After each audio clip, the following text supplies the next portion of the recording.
Hello Commanders, and today I want to talk about the Cobra MkIV and its unavailability to many players. I believe that this ship must be opened up for everyone to purchase and have other benefits for the player base as well.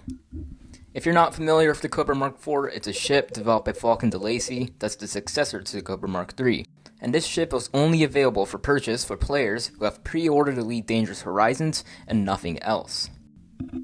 Now, why should the Cobra MkIV be opened up to everyone? First of all, it will technically count as a new ship, as the majority of the player base does not have access to the Cobra MkIV, as they either didn't pre-order Horizons or started playing after Horizons and probably haven't ever actually flown it before. From here, lifting the exclusivity barrier would give a quote-unquote new ship to most of the player base, which would count as a brand new ship in a long time since the Beyond expansion came out in 2018.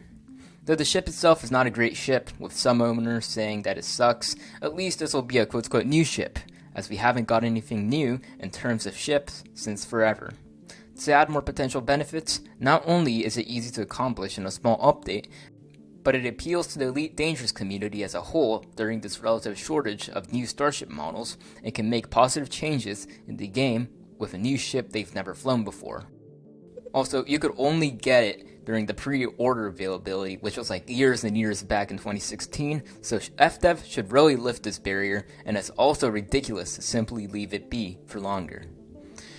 Now, what can we learn from the Cobra MkIV's pre-order exclusivity status?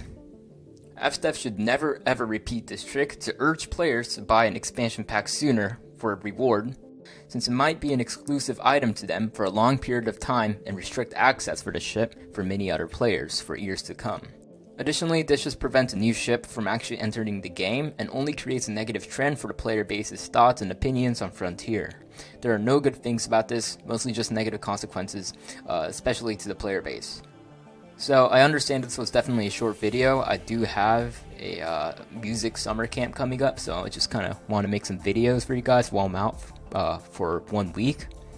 But in conclusion, lifting the restriction on the Cobra MkIV can basically not only be really easy, but it can also add a new ship, which might slightly increase the player base's thoughts on Frontier.